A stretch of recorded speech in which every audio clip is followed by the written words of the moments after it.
میں دعوت دے رہا ہوں اپنے انتہائی معزز و محترم مہمان، اشتہار میں نام نہیں تھا، حضرت کہیں سفر پہ تشریف لے گئے تھے، ہمارے ساتھ وعدہ کیا کہ اگر میں واپس آیا تو آپ کی کانفرنس میں ضرور شریک ہوں گا۔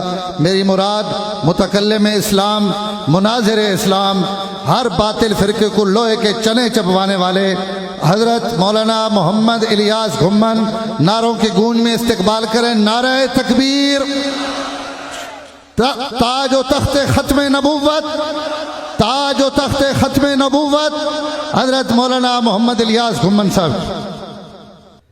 الحمد للہ وحدہ لا شریک لہ والصلاة والسلام علی من لا نبی بعدہ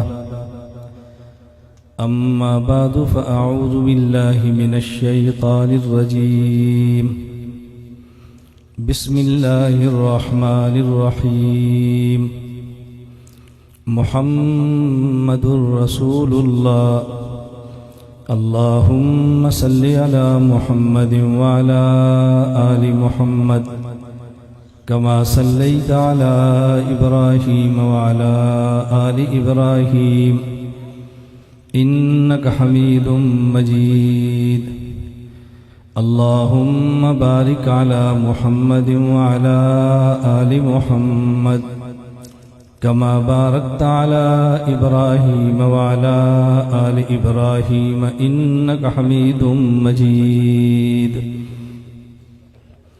نام محمد سے دلوں کو سرور ملتا ہے، نام محمد سے دلوں کو سرور ملتا ہے، نگاہ فکر کو تازہ شعور ملتا ہے۔ نصیب کیسا بھی ہو واسطہ احمد کا دے کے، نصیب کیسا بھی ہو وسیلہ محمد کا دے کے، خدا سے جو بھی مانگیں ضرور مل۔ اللہ رب العزت کا ہم پہ احسان یہ ہے، ہمیں انسان بنایا ہے۔ مزید احسان یہ ہے، ہمیں مسلمان بنایا ہے۔ مزید احسان یہ ہے، خاتم الانبیاء حضرت محمد مصطفیٰ صلی اللہ علیہ وسلم کا امتی ہونے کا شرف بخشا ہے۔ اللہ رب العزت نے عالم ارواح میں ایک خطاب ہر انسان سے کیا اور ایک خطاب صرف انبیاء سے فرمایا۔ وہ خطاب جو تمام انسانوں سے تھا، ہم اتنا تو سنتے ہیں۔ اللہ رب العزت نے پوچھا الست بربکم، کیا میں تمہارا خدا نہیں ہوں؟ الست بربکم، یہ بلاغت اور فصاحت کا ضابطہ ہے۔ کبھی استفہام کے انداز میں بات کو پختہ کرنے کے لیے کہا جاتا ہے، جس طرح باپ اپنے بیٹے سے کہتا ہے کیا میں تیرا باپ نہیں ہوں؟ بیٹا بھی سمجھتا ہے، باپ بھی سمجھتا ہے، لیکن باپ اس انداز میں گفتگو کرتا ہے تاکہ بیٹا کیا کہتا ہے، اور مسلمات کو کبھی استفہام کے انداز میں کہا جاتا ہے۔ اسی طرح اللہ رب العزت نے فرمایا الست بربکم، کیا میں تمہارا رب نہیں ہوں؟ تو ایک استفہام ہوتا ہے کسی سے بات پوچھنے کے لیے۔ میں بلاغت کی تفصیلات نہیں بیان کر رہا، میں عرض اس لیے کر رہا ہوں کہ بسا اوقات قرآن فصیح گفتگو کرتا ہے، ہم سمجھ نہیں پاتے، سمجھا نہیں پاتے، اس فصاحت تک پہنچ نہیں پاتے، تو ہمیں اشکالات شروع ہوتے ہیں۔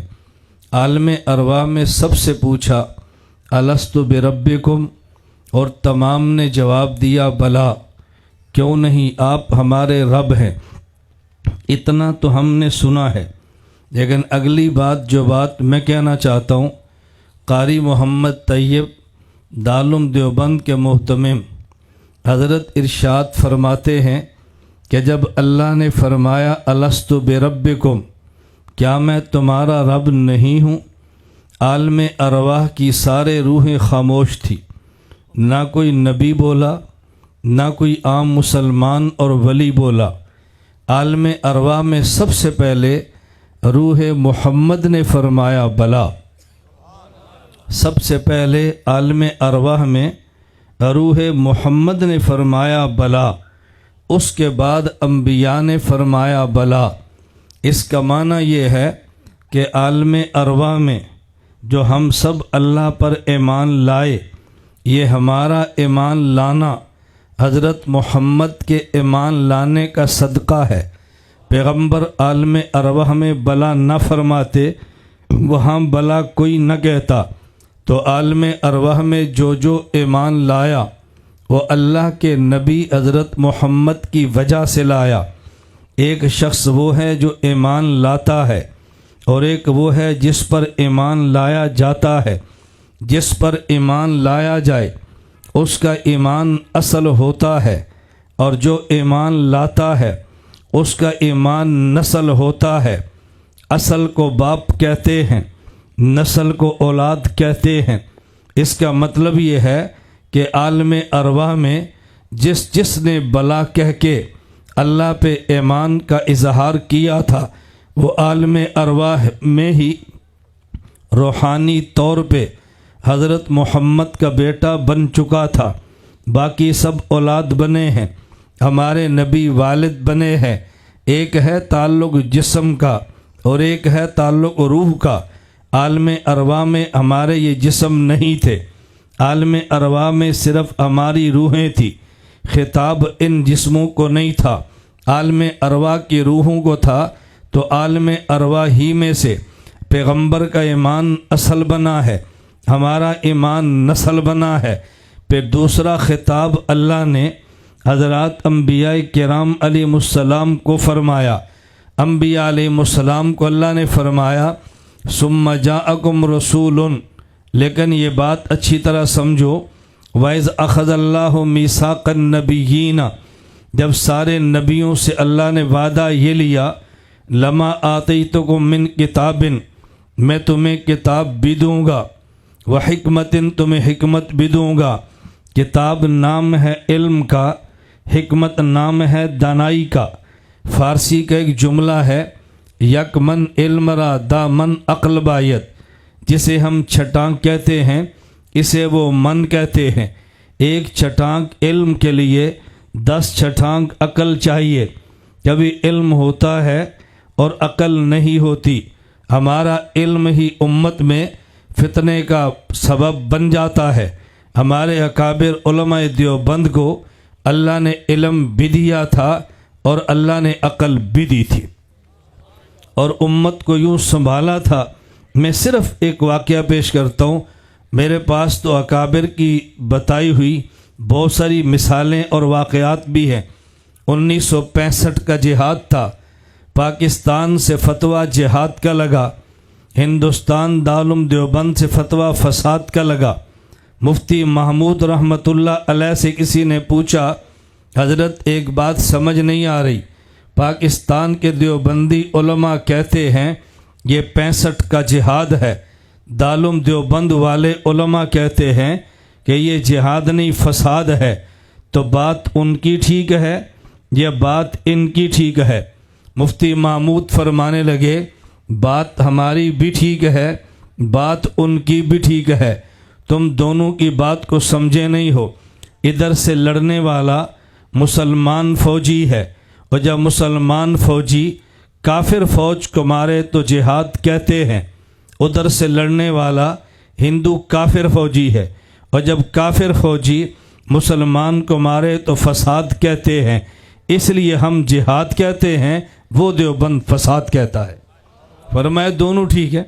ہم نے اکابر کو قریب سے دیکھا نہیں ہے، بس اوقات ہم دور سے بات کا گزرتے ہیں، پھر ہمیں بات سمجھانی پڑتی ہے۔ میں بارہا کہتا ہوں، جس جماعت کا سٹیج ہو، آنے والے کو کارکن بر کے بات کرنی چاہیے۔ جماعت کی پالیسیوں پر مشورے نہیں دینے چاہیے۔ اگر مشورہ دینا ہو تو جماعت کی شورا کو بند کمرے میں دیتے ہیں، عوام کو سٹیج پر نہیں دیتے۔ اس سے فساد پھیلتا ہے، باہمی طور پہ لڑائی ہوتی ہے، جھگڑے چل پڑتے ہیں، اور امت میں اتحاد کی فضا ختم ہوتی ہے۔ اللہ ہم سب کو یہ بات سمجھنے کی توفیق عطا فرمائے۔ فرمایا من کتاب، میں تمہیں علم بھی دوں گا، اس علم کے لیے حکمت اور دانائی بھی دوں گا۔ اللہ نے ہمارے اکابر کو دونوں چیزیں عطا فرمائی ہیں، اس لیے میں کم از کم اپنی بات کرتا ہوں۔ میں دائیں اور بائیں نہیں جاتا، نہ ہی جا سکتا ہوں۔ ہمارے اکابر نے سب کچھ ہمیں عطا فرمایا ہے۔ ثم جاءکم، پھر تمہارے پاس رسول آئے گا۔ یہاں بات سمجھنا، میں نے اسی آیت پہ مختصر سی بات کرنی ہے۔ پہلے فرمایا کہ وعدہ نبیوں سے لیا، پھر فرمایا کہ تمہارے پاس آخر میں رسول آئے گا۔ وعدے میں یہ نہیں کہا ہم نے وعدہ رسولوں سے لیا، فرمایا وعدہ نبیوں سے لیا۔ تمہارے پاس رسول آئے گا، یہ نہیں فرمایا تمہارے پاس نبی آئے گا، بلکہ فرمایا رسول آئے گا۔ اور وعدہ جن سے لیا ان کو نبی کہا، جس کے آنے کی بات کی ہے اسے رسول کہا۔ اس کا معنی یہ ہے نبی صرف وہ ہوتا ہے کہ جس پر وحی آ جائے، رسول وہ ہوتا ہے کہ جس پر وحی بھی آئے کہ تو نبی ہے، تو امت کو سنبھال لے، میرا پیغام پہنچا دے، اور ساتھ اس کو مستقل شریعت بھی دے دی جائے۔ اس کا معنی حضور سے پہلے جو تھے وہ نبی تھے، ان کو شریعتیں ملی ہیں، وہ تب بھی نبی ہیں۔ اگر مستقل شریعت نہیں ملی، صرف وحی آ گئی، وہ تب بھی نبی ہیں۔ لیکن رسول کی خاص علامت یہ ہے اس پہ وحی بھی آتی ہے، مستقل شریعت بھی آتی ہے۔ فرمایا میرے محمد سے پہلے جو آئے ہیں، ہو سکتا ہے کسی پر وحی تو آئے اسے کتاب نہ ملے، کسی پر وحی آئے مستقل کتاب بھی ملے، کسی پر وحی آئے مستقل شریعت نہ ملے۔ میرے محمد کو میں نبوت بھی دوں گا، مستقل شریعت بھی دوں گا، اپنے محمد کو نبوت بھی دوں گا، مستقل کتاب بھی دوں گا۔ فرمایا ثم جاءکم، جو تم سب سے آخر میں آئے گا وہ ایک ایسا نبی ہوگا جس پر مستقل کتاب بھی ہوگی، توجہ رکھنا، اور جس پر مستقل شریعت بھی ہوگی۔ میں ایک بات پوچھنا چاہتا ہوں ان لوگوں سے جو ہمارے نبی محمد مصطفیٰ کو چھوڑ کے مرزا قادیانی کا کلمہ پڑھتے ہیں، بھئی ہمارا مختصر سا سوال یہ ہے، سب نبیوں سے آخر میں جس نے آنا وہ رسول ہوگا، یعنی اس پر مستقل کتاب ہوگی۔ تم یہ بتا دو کہ مرزے پر مستقل کتاب کون سی آئی ہے؟ حضرت موسیٰ پہ کتاب آئی، وہ کہتے ہیں اس کا نام تورات ہے۔ حضرت عیسیٰ پہ آئی، وہ کہتے ہیں ہمارے نبی پہ کتاب آئی، اس کا نام انجیل ہے۔ کوئی کہتا ہے میرے نبی پہ کتاب آئی، اس کا نام زبور ہے۔ میرے نبی کو کتاب ملی، اس کا نام صحیفہ ہے۔ تمہارے نبی کو کتاب ملی ہے، کوئی اس کا نام بھی تو ہوگا، اس کا کوئی نام نہیں ہے۔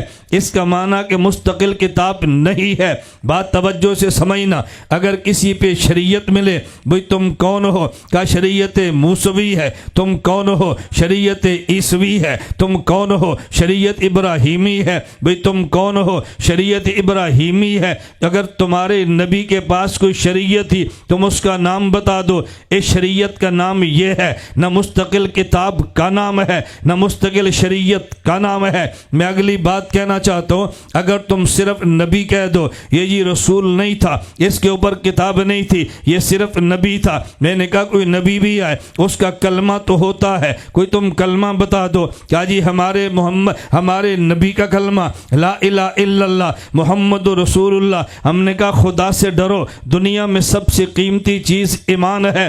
اللہ قرآن میں فرما رہے ہیں اگر کفر پہ بندہ مر جائے، قیامت کے دن وہ زمین و آسمان کے درمیان سونا بھر کے دینا چاہے تب بھی جہنم سے بچ نہیں سکتا، لیکن ایمان کا معمولی درجہ بھی جہنم سے بچا لیتا ہے۔ اس کا معنی سب سے قیمتی چیز ایمان ہے۔ ایمان نبی سے ملتا ہے، ایمان کلمے سے بنتا ہے۔ حضرت آدم سے پوچھو کلمہ، کہا جی لا الہ الا اللہ، آدم صفی اللہ۔ حضرت نوح سے پوچھو کلمہ، کہا جی لا الہ الا اللہ، نوح نجی اللہ۔ حضرت ابراہیم سے پوچھو کلمہ، کہا لا الہ الا اللہ، ابراہیم خلیل اللہ۔ حضرت موسیٰ سے پوچھو کلمہ، کہا جی لا الہ الا اللہ، موسیٰ کلیم اللہ۔ حضرت داؤد سے پوچھو کلمہ، کہا لا الہ الا اللہ، داؤد خلیفۃ اللہ۔ حضرت یونس سے پوچھو کلمہ، کہا لا الہ الا اللہ، یونس سبیح اللہ۔ حضرت عیسیٰ سے پوچھو کلمہ، کہا جی لا الہ الا اللہ، عیسیٰ روح اللہ۔ ہمارے محمد سے پوچھو کلمہ، کہا جی لا الہ الا اللہ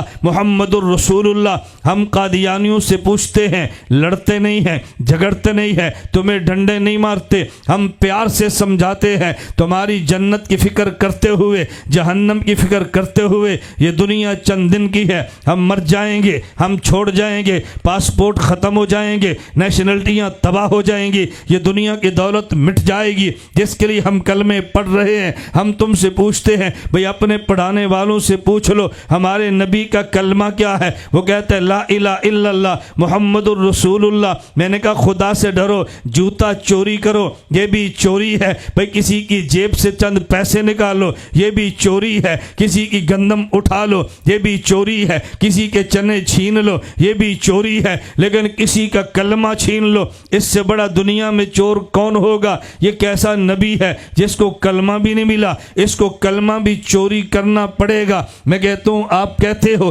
مرزا سب سے بڑا کافر ہے, میں کہتا ہوں یہ بات الگ ہے. ہمارے دنیا کے معاشرے میں کفر ضرور ہے لیکن انسانی سوسائٹی میں کفر عیب نہیں ہوتا. انسانی سوسائٹی کے عیوب الگ ہوتے ہیں, اسلامی سوسائٹی کے عیوب الگ ہوتے ہیں. نبی کے گھر میں زانیہ عورت نہیں آئی ہے لیکن نبی کے گھر میں کافرہ عورت آئی ہے. حضرت لوط علیہ السلام کی بیوی یہ کافرہ ہے, حضرت نوح علیہ السلام کی بیوی یہ کافرہ ہے. اللہ نبی کو عیوب سے پاک رکھتا ہے. عیوب کا معنی یہ ہے کہ جو انسانی سوسائٹی کا عیب ہو اللہ وہ نبی میں نہیں آنے دیتا. او بھئی چوری یہ اسلامی سوسائٹی کا عیب نہیں ہے, یہ تو انسانی سوسائٹی کا عیب ہے. ہم نے کہا تم نے جس کو نبی مانا وہ تو انسانی سوسائٹی میں بھی رہنے کے قابل نہیں ہے. اس سے بڑا دنیا میں چور کون ہوگا؟ گندم کا چور بھی چور ہے لیکن چھوٹا, چنے کا چور بھی چور ہے لیکن چھوٹا, کلمہ چور چور ہے سب سے بڑا. کلمہ چور چور ہے سب سے. اتنا بڑا چور تم نے نبی مان لیا, اتنا بڑا چور تم نے رسول مان لیا. خدا سے ڈرو, توجہ رکھنا. اتنا بڑا چور تم نے اپنا نبی مان کے رہبر و رہنما مان لیا. میں سمجھا یہ رہا تھا ثم جاءکم رسول, توجہ سے بات سمجھنا. اللہ نے وعدہ جن سے لیا, فرمایا یہ سارے نبی ہیں, اور جو بعد میں آئے گا فرمایا یہ رسول ہے. نبی پر وحی آتی ہے, شریعت ہو مستقل یا نہ ہو وہ نبی ہے. وحی آتی ہے, مستقل کتاب ہو یا نہ ہو وہ نبی ہے. لیکن رسول اسے کہتے ہیں اس پہ وحی بھی آتی ہے اور مستقل کتاب بھی آتی ہے, مستقل شریعت بھی آتی ہے. بات توجہ سے سمجھنا. مرزا رسول تو ہو نہیں سکتا, مستقل شریعت کا نام بتاؤ. رسول تو ہو نہیں سکتا, مستقل کتاب کا نام بتاؤ. وہ کہیں گے ہم رسول نہیں مانتے, ہم نبی مانتے ہیں. بڑا مختصر سا سوال یاد رکھنا, بھائی نبی اسے کہتے ہیں جس پر وحی آتی ہے. جس نبی پر وحی آئے وہ وحی کسی زبان میں آتی ہے. نبی کی وحی کی زبان کیا ہے؟ قرآن کہتا ہے وما ارسلنا من رسول الا بلسان قومی. ایک ہے نبی کی امت, ایک ہے نبی کی قوم. نبی پر جو وحی آتی ہے وہ نبی کی امت کی زبان میں نہیں بلکہ نبی کی قوم کی زبان میں. یہ بات توجہ سمجھنا. ہم سب نبی کی امت ہیں. میری زبان پنجابی, دوسرے کی پشتو, تیسرے کی سندھی, چوتھے کی عربی, پانچویں کی انگلش, کسی کی افریقی. یہ سب نبی کی امت ہیں لیکن یہ سارے نبی کی قوم نہیں ہیں. قوم کہتے ہیں کاسٹ کو. بھئی نبی پاک کی قوم کیا ہے؟ قریشی, ہاشمی قریشی. قریش کی زبان عربی, تو ہمارے پیغمبر کی وحی کی زبان بھی, توجہ سے مسئلہ سمجھنا, عربی. نبی کی وحی کی زبان وہ نہیں ہوتی جو نبی کی امت کی زبان ہو. نبی کی وحی کی زبان وہ ہے جو نبی کی قوم کی زبان ہو. ہم قادیانیوں سے سوال کرتے ہیں تم نے جس کو نبی مانا وہ غلام احمد ہے, تم بتاؤ اس کی قوم کیا ہے؟ سوال سمجھ لو گے؟ اس کی قوم کیا ہے؟ کیا قوم ہے؟ بولو۔ مرزا چوہان نہ یار، خدا تو ڈر۔ توجہ رکھنا، قوم کیا ہے؟ بولو نا۔ مرزا غلام احمد، قوم کیا ہے؟ مرزا۔ بھئی ہم پوچھتے ہیں یہ مرزا کون ہے؟ یہ عرب ہے، انگریز ہے، افریقہ ہے، ہندوستان کا ہے؟ کہا جی ہندوستان کا ہے۔ ہم نے کہا وہاں کے جو مرزے ہیں ان کی زبان کیا ہے؟ کہا جی پنجابی۔ ہم نے کہا اگر مرزا غلام احمد قادیانی نبی ہے تو پھر اس کی وحی کی زبان پنجابی ہو، وحی کی زبان پنجابی ہو۔ جہاں تک قادیانیت کو میں نے پڑھا ہے، میرا مطالعہ بہت زیادہ نہیں ہے، بہت کم ہے، جہاں تک میں نے پڑھا ہے یہ کہتا ہے مجھ پر وحی آتی ہے کبھی عربی میں، کبھی انگلش میں، کبھی فارسی میں، کبھی پنجابی میں، کبھی اردو میں، کبھی سنسکرت میں، 7 زبانوں میں وحی۔ توجہ رکھنا، نبی کی وحی کی زبان وہ جو نبی کی قوم کی ہے۔ مرزے کی قوم ایک ہے، وحی کی زبانیں 7 ہیں۔ قوم اور وحی کی زبانیں، بولو اب مسئلہ سمجھنا، وحی کی زبانیں 7 اور قوم، نبی کی وحی اسی زبان میں جو قوم کی زبان ہے۔ اگر مرزے کی وحی ٹھیک ہے تو پھر قومیں 7، قومیں کتنی ہوگی؟ اور اگر قوم ٹھیک ہے تو پھر وحی ایک۔ یہ تم نے فیصلہ کرنا ہے کہ اس کی قوم ٹھیک تھی یا وحی ٹھیک تھی۔ اگر وحی ٹھیک نہیں ہے تو پھر نبی نہیں ہے، اور قوم ٹھیک نہیں ہے، 7 قومیں ہیں۔ ایک بندے کی قوم ایک ہوتی ہے، جس کی 2 قومیں ہو، ہمارے ہاں اس کو حلال زادہ نہیں کہتے، اسے حرام زادہ کہتے ہیں۔ 2 قومیں ہوں حرام زادہ، 3 قومیں ہوں بڑا حرام زادہ، 4 قومیں بڑا حرام زادہ، 5 قومیں بڑا حرام زادہ، 6 قومیں بڑا حرام زادہ، 7 قومیں اس سے بڑا حرام زادہ۔ ہم کہتے ہیں تمہاری مرضی، ہم تم سے لڑتے اور جھگڑتے نہیں ہیں۔ اللہ قرآن میں فرما رہے ہیں وَمَا أَرْسَلْنَا مِن رَّسُولٍ إِلَّا بِلِسَانِ قَوْمِهِ، کسی نبی پر وحی اس زبان میں ہوتی ہے جو نبی کی قوم کی زبان ہو۔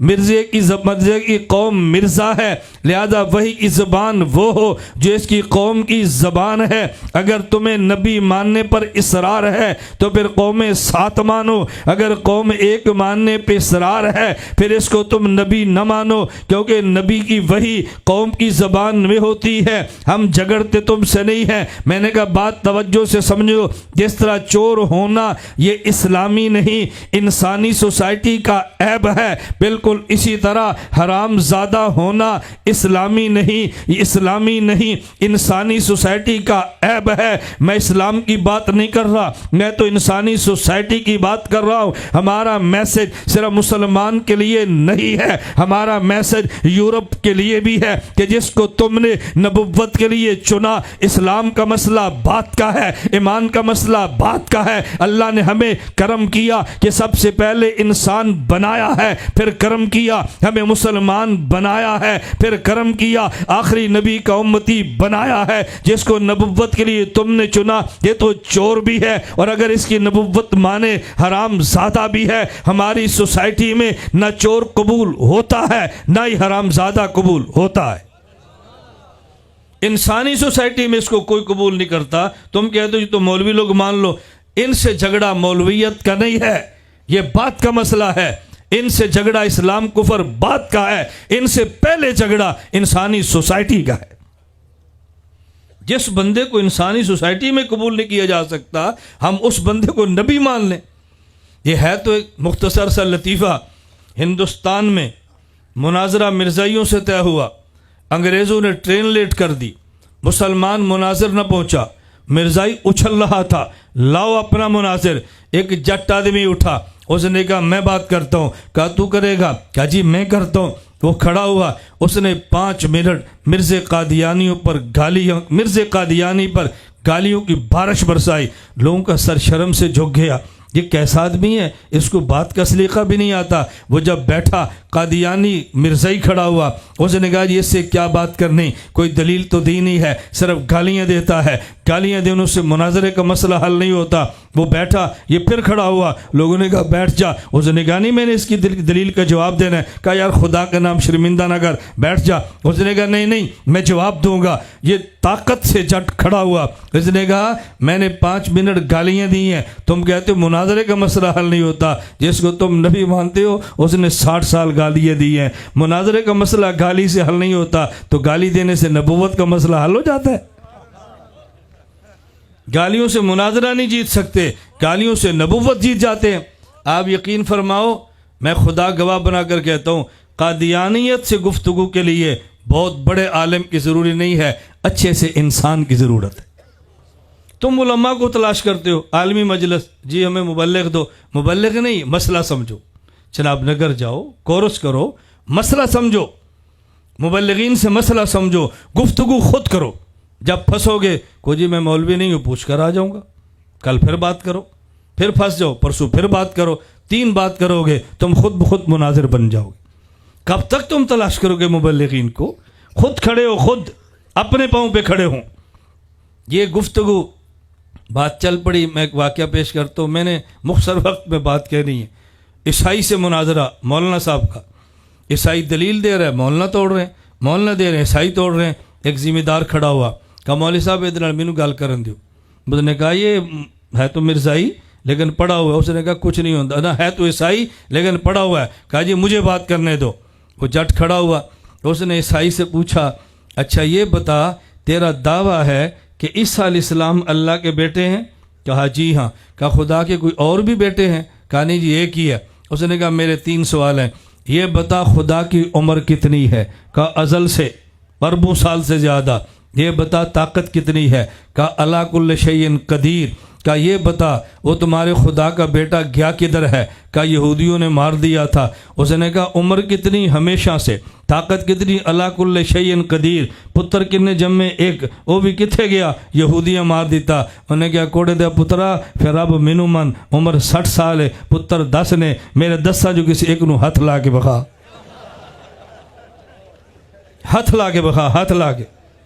اتنی عمر ایک جمع, وہ بھی یہودی کو کے لے گئے. یہ خدا ہے؟ میں اس کو اپنی زبان میں سمجھانے کے لیے کہتا ہوں, ایک ہوتا ہے مناظرہ, ایک ہوتا ہے جٹ جفا. اللہ کا شکر ہے میں مولوی بھی ہوں, جٹ بھی ہوں. ایک ہے مناظرہ ہے کہ جٹ جفا, جٹ جپے سیکھو, علماء سے سیکھو, بات کرنا سیکھو, خود بات کرو خود. میں بات سمیٹتا ہوں. میں نے عرض کیا اللہ نے ایک عالم اربا میں وعدہ ہم سب سے, دوسرا وعدہ بولو نبیوں سے, اور جو جملہ فرمایا وہ سمجھ لو. انبیاء سے 2 باتیں, نمبر 1 لتؤمنن بہ, سبحان اللہ. اور نبی ماننا ہے تو نبی تو دیکھو نا, ایمان لانا ہے رسول تو دیکھو نا. کہ لتؤمنن بہ, تم نے میرے محمد پر ایمان لانا ہے. توجہ, ایمان لانا ہے.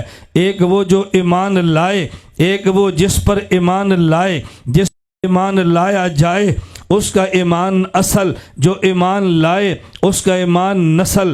اصل باپ ہے, نسل اولاد ہے. آدم سے لے کر عیسیٰ یہ سب ایمان لانے والے ہیں. ہمارے محمد پہ ایمان لایا جا رہا ہے. اس کا معنی یہ ہے ہمارے محمد کا ایمان باپ ہے, سب انبیاء کا ایمان اولاد ہے. ہمارے نبی کا ایمان باپ ہے, ہم سب کا ایمان اولاد ہے. ان کے پاس ایمان باپ ہے, اس رشتے میں نبی باپ ہے, سارے نبی ان کی اولاد ہیں. حضرت آدم بیٹے ہیں, محمد باپ ہیں. عیسیٰ بیٹے ہیں, محمد باپ ہیں. تم کہوگے پہلی بار, میں نے کہا پہلی بار نہیں, اکابر نے لکھا, ہم نے کبھی توجہ نہیں دی. حضرت عائشہ ازواجہ امہاتہم یہ ماں ہے, سیدنا صدیق اکبر مومن ہے, حضرت حفصہ یہ ماں ہے, حضرت حفصہ مومن پیغمبر کی بیوی ماں ہے, حضرت عمر مومن ہے. میں سمجھانا یہ چاہتا ہوں ایمان والے پیغمبر کی بیوی کے اولاد ہیں, نبی کی بیوی سب ایمان والوں کی ماں ہے